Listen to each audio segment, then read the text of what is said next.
növbəti mövzuya keçid etmədən öncə bir daha ənənəvi çağırışımızı sizə etmək istərdim ki, verilişimizi bəyənərək və paylaşaraq bizim daha geniş auditoriyada səslənməyimizə şərait yarada bilərsiniz. Eləcə də onlayn platformada canlı şərh bölməsinə yazdığınız fikirləri, rəyləri, sualları da mütləq şəkildə biz oxuyuruq elə veriliş gedişatında da və dəyərləndirməyə də təbiidir ki, unutmuruq. İranla bağlı son dəqiqə məlumatlarını da sizin diqqətinizə çatdırmaq istərdim. İranın inqilab keşikçilərinin quru qoşunları ölkənin cənub sahillərində hərbi təlimlər keçirir. İranın dövlət televiziyası bu barədə məlumat yayıb. Məlumata görə təlimlər Amerika Birləşmiş Ştatlarının İrana mümkün hava hücumları fonunda baş verir. Digər məlumata görə İran Elm və Texnologiya Universitetində keçirilən mitinqdə bir qrup bəsic üzvü tələbələrə hücum edib və onlardan bir neçəsini döyüb. İran Xalq Mücahidləri Təşkilatının 250 üzvü Tehranda İran rəhbəri Əli Xameneyinin iqamətgahına hücum edib. Bu iddia ilə Xalq Mücahidləri çıxış edib və bildirilib ki, bir neçə saat davam edən qarşıdurma nəticəsində Xalq Mücahidləri Təşkilatının 100 üzvü həlak olub. Hücumun məqsədi barədə açıqlama verilməyib. Həqiqətən də İran daxilində vəziyyət olduqca kritikdir və bütün bunların yanı sıra bir də ali dini liderin hətta bu hücumlarda öldürülməsi məsələsi belə gündəmə gətirilir. Bu informasiya tirajlanır, ancaq rəsmi məlumat mövcud deyil. Elə bu istiqamətlərdə studiyamızın qonağı siyasi ekspert Müşfiq Abdullah ilə müzakirə aparacaq. Müşfiq bəy, axşamınız xeyir olsun, xoş gördük sizi. Salam Dilya xanım, axşamınız xeyir. Müşfiq bəy, qısaca bir sual təqdim etmiş olacağım. Nə baş verir İranda? İranda yanvar ayında etiraz aksiyalarının kütləvi yatırılmasından sonra demək olar ki, cəmiyyətdə bir sakitlik yarandı, müvəqqəti sakitlik. Daha çox əhalinin başı qarışmışdı dəfn prosesinə, ölən, öldürülənlərin dəfni prosesinə. Eyni zamanda insanlar çalışırlar ki, itkin düşmüş, öldürülmüş qohum əqrabasını axtarsınlar. Yəni bir cəmiyyətin diqqəti başqa bir istiqamətə yönəldi. Və hakimiyyətdə bir növ vəziyyəti nəzarətə götürə bildi. Ancaq hamı bilir ki, İran cəmiyyəti bir inqilabçı cəmiyyətdir və xarakterci ümumiyyətlə və bu hadisələr yenidən baş qaldırıcıdır. Çünki ölkədə həmin hadisələri, etirazları tətikləyən iqtisadi problemlər həll olunmamışdı. Siyasi məsələləri qoyaq bir kənara, yəni iqtisadi problemlər həll olunmamışdı və ölkədə milli valyutanın devalvasiyası artmaqda davam edirdi, ölkədə iqtisadi böhran davam edirdi, istehsal sahələrində böhran davam edirdi. Ona görə də bütün bunlar istər-istəməz əhalinin yenidən ayağa qalxmasına gətirib çıxara bilərdi. Və belə bir onu da deyim ki, o həmin vaxt yadınızdadır ki, Amerika Birləşmiş Ştatlarının prezidenti xalqa bir, İran xalqının bir əhalisinə daha doğru dəqiq desək, bir vəd vermişdi. Etirazçılara vəd vermişdi, onlara dəstək olacağını bildirmişdi. Gəlirik demişdi, amma həmin vaxt kömək gəlmədi. Xalqı qırdılar, çatdılar, edamlar oldu, həbslər oldu, amma Amerika tərəfi köməyə gəlmədi. Ona görə də bir ümidsizlik də görünür yarandı cəmiyyətdə və bu ümidsizlik də görünür etirazların səngiməsinə təsir göstərdi. Amma indi proses müəyyən fasilə keçib və artıq həm İran ətrafında yaranmış hər gün artmaqda olan eskalasiya riski və gərginlik və İran rejiminin vurulması ehtimalının getdikcə artması bu cəmiyyətə həm siyasi, həm psixoloji təsirini göstərir. Cəmiyyətdə bir görünür daxili bir ümid də yaradır. Eyni zamanda cəmiyyətin özünün də o potensial narazılıq qaldığına görə cəmiyyət artıq etirazlara başlayır. Tələbələr başladı bunu və bilərək ki, yəni insanlar bilərək ki, onları yenidən ölüm təhlükəsi gözləyir.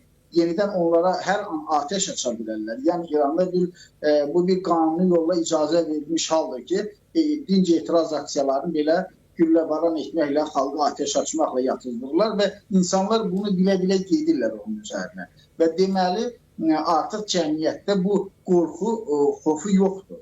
Və bu daha da böyüyə bilər bu aksiya. Hər an alovlana bilər. Ona görə də bu aksiyaların getdikcə artacağını gözləyirəm. İndi İrana qarşı zərbələr olarsa, təbii ki, rejimin başı həm xaricdəki düşmənlə mübarizəyə qarşılayacaq, həm də ki, mövqeləri zəifləyəcək. Yəni, onun əsas güc aparatı sıradan çıxarılacaq və xalqa qarşı artıq yanvar ayında olduğu kimi mübarizə apara bilməyəcək. Etirazçıların qarşısına ola bilməyəcək və bu halda yəqin ki, artıq içəridən, daxili qüvvələr, yəni etiraz aksiyaları keçirən kütlər, xaricdən isə deməli İran rejiminin məhvində maraqlı olan Birləşmiş Ştatlar, İsrail və digər onlara dəstək verən qüvvələr vurub rejimi sıradan çıxara bilərlər. Yəni bu mümkün görünür. Bax, bu baxımdan belə bir vəziyyətdə Xamneyinin ölüm xəbərinin yayılması dünən də bir başqa formada yayılmışdı. Yəni onun vəfat etdiyi qəfil, ya xəbər yayıldı, sonra deyirsiniz öldürülməsi. Bunlar bir növ hələlik təsdiqini tapmadığına görə inandırıcı görünmür. Çünki bu ali rəhbəri deməli, onun ali rəhbərin məhv edilməsi, zərərsizləşdirilməsi təhlükəsini aradan qaldırmaq və onun belə deyək də qorumaq üçün bir dezinformasiya kimi də ortaya atılmış ola bilər və daha çox manipulyasiya xarakteri daşıya bilər və cəmiyyəti sakitləşdirməyə də yönəlik bir addım ola bilər. Amma mən hesab edirəm ki, istər-istəməz İran rejimi artıq elə bir vəziyyətə gəlib ki, bu cəmiyyətin nə daxildə cəmiyyəti tənzimləyə bilmir, nə xaricdə də xarici təhlükələrə də adekvat cavab verə bilmir. Yəni, heç birini bərabər şəkildə qarşısına ala bilmir. Ümumiyyətlə, İran uzun illər sanksiyalar altında olmasına baxmayaraq, həm xaricdəki düşmənləri ilə bərabər şəkildə diplomatik, siyasi, hərbi müstəvidə dil tapıb anlaşmağı bacaran və öz mövqeyini qoruyub saxlaya bilən bir dövlət olub, bir rejim olub. Daxildə də sabitliyə nəzarət edin. Amma indi bu alətlərin hamısı əlindən çıxıb. Yəni, nə daxildə sabitliyə nəzarət edə bilir, nə də ki, xaricdəki qüvvələrin qarşısını ala bilir və bütün qırmızı xətləri məhv olub və İranı, deməli, İraqla müharibədən sonra 1988-ci ildən sonra formalaşmış o xarici təhlükəsizlik strategiyası vardı. Onun bir düşmənləri öz sərhədlərindən xaricdə qarşılamaq strategiyası vardı, proksi qüvvələr hesabına. Həmin o strategiyada artıq öz əhəmiyyətini itirib, sıradan çıxıb, ona görə mübarizə İranın öz sərhədləri daxilinə yönəlir. Və bu özünü müxtəlif formalarda büruzə verir. İranın sərhədləri daxilinə yönəlik hərəkətlər artıq biz görürük ki, həm İrana qarşı, İran rejiminə zərbələrin endirilməsi planlarından ibarətdir. Xaricdən, daxildən isə cəmiyyətin etirazının böyüməsindən və rejimi devirmək istəyindən. Və biz burada ən çox gəncləri aktiv gördük. Nəyə görə gənclərin üzərinə gedirlər? Nəyə görə daha çox gəncləri həbs edirlər? Nəyə görə gəncləri öldürürlər? Çünki gənclər artıq bu rejimi qəbul etmir. Yəni, ideoloji dayaqları tam sarsılıb. Yaşlı nəsil, inqilabçı nəsil yox olub, azalıb.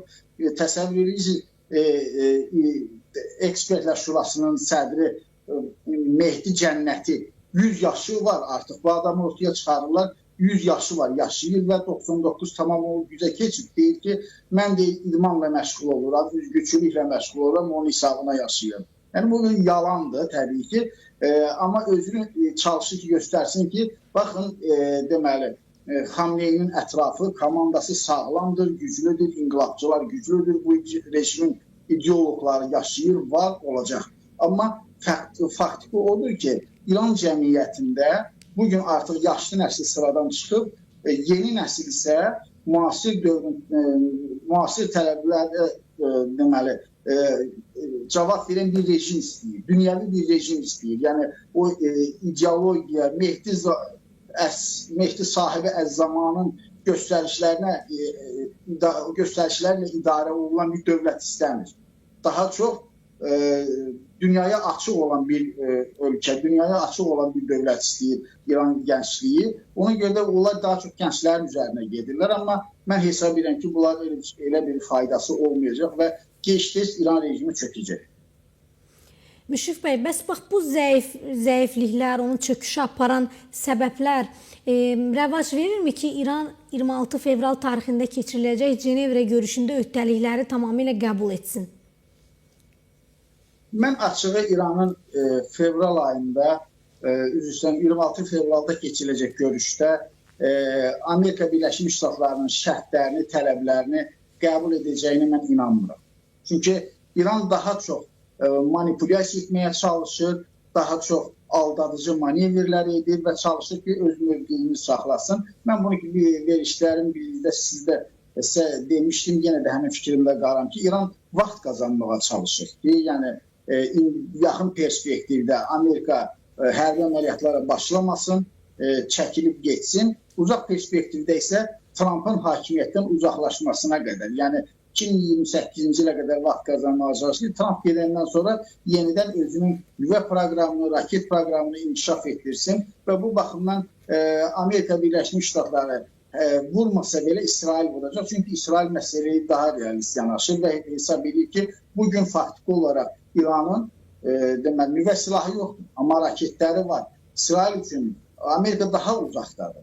Amma İsrail yaxındadır və İsraili zərbə altına qoya biləcək, İsraili vura biləcək raketləri var və o raket proqramına əgər İran qırmızı xətt qoyub, onu danışıqlar predmeti etmək istəmirsə, onda bu məsələ deməli heç bir nəticə əldə olunmayıb və bunu vurmaqla, bunu İsrail deməli hərbi yolla, güc yolla aradan qaldırmaq istəyir. Bir də bilirsiniz, Züleyxa xanım, ümumiyyətlə bu məsələni daha çox Trumpın adına bağlamaq istəyirlər. Amma Amerika Birləşmiş Ştatlarının xarici siyasətində və milli təhlükəsizlik siyasətində bir İran məsələsi var, bir İran problemi var. Və 1979-cu ildəki gözlənilmədən bu problemlə İrana gəldi. Uzun zaman 47 il ərzində bu məsələ zaman-zaman gündəmə gəlsə də məhz indi həllini görünür, həlli onun vaxtı çatıb. Məsələn, 1991-92-ci illərə qədər İran, Amerika Birləşmiş Ştatlarının xarici siyasətində əsas prioritet məsələ SSR-i və sosializm düşərgəsi ilə mübarizə məsələsi idi. Yəni, SSR-ə qarşı mübarizə onun əsas prioriteti idi. Ondan sonraki mərhələdə isə çalışdılar ki, daha doğrusu Amerika Birləşmiş Ştatlarının xarici siyasətinə diqqət yönəldi, daha çox NATO'nun şərqə doğru genişlənməsi, Şərqi Avropa, Yugoslaviya, Balkanlar o bölgələrə. Və sonra eyni zamanda sonraki mərhələdə isə çalışdılar ki, İran məsələsini daxildə bir mötədil, loyal bir qüvvə, qərblə əməkdaşlıq edən mötədil bir İslam rejimi qurmaqla həll etsinlər, bununla dil tapsınlar. Xüsusilə də deməli, İranın məşhur mərhum prezidenti vardı. Xatəmli Rəfsanjani. Rəfsanjaninin adını unuttum. Rəfsanjani, onun bir imici vardı. Qərbin cibində olan adam. Bizim çox xüsusilə Xəzər dənizinə verdiyi statusla, belə desək, yadda qalan lideri İranın. Bəli, Rəfsanjani çalışırdı ki, həm qərblə dil tapsın, onu belə xarakterize edirlər, həm də ki, deməli rejimi qoruyub saxlasın. Bax, həm onun hakimiyyəti, ardınca sonralar bu baş tutmayanda, Rəfsanjani də bilirsiniz 2017-ci ildə öldürdülər. Sonralar onun bu alınmadı. 2009-cu ildə prezident seçkiləri nəticələrinə etiraz olaraq İranda başlanmış yaşıl hərəkat, Mirsəy Musəvinin liderliyi ilə, həmin o yaşıl hərəkatı da istədilər onun fonunda bir deməli İranda mötədil İslam rejimi qursunlar, bu da alınmadı.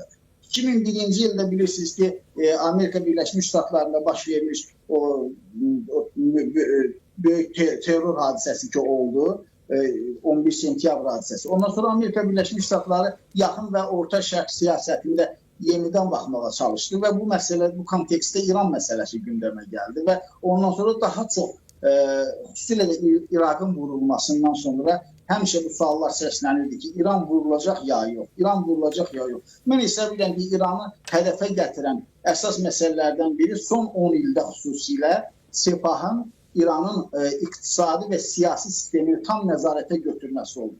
Xüsusilə də 2017-ci ildə 2016-cı ildə İranın nüvə sazişinə qol çəkməsi, altılıq ölkələri ilə və İranın bəzi sanksiyaların ləğvindən sonra maliyyə əldə edərək yaxın şərqdə terror şəbəkəsini genişləndirməsi, Suriyanı, Livanı tutaraq hətta İsrail sərhədlərinə qədər gedib çıxması, bütün bunlar İranı hədəfə gətirən amillər oldu. Və indi artıq İran məsələsinin həllinin vaxtı çatıb.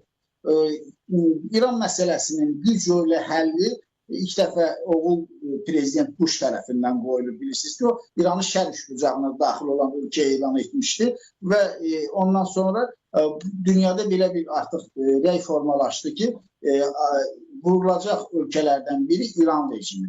Və İran rejimi dünyada terrorizmin əsas sponsorlarından biridir və aradan götürülməlidir. Və bu özünü artıq Prezident Trump'ın birinci prezidentlik dövründə, Donald Trump'ın birinci prezidentlik dövrünü göstərdi və 2019-cu ildə bilirsiniz ki, terror təşkilatı elan etdi.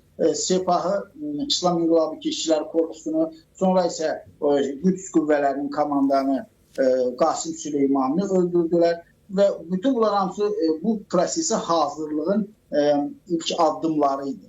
Və artıq bu proses yetişib və burada bu prosesi yalnız Amerika Birləşmiş Ştatlarının sırf neft maraqlarına bağlamaq filan bu inandırıcı görünür. Çünki bu Amerikanın artıq milli təhlükəsizlik məsələsini çevirdi.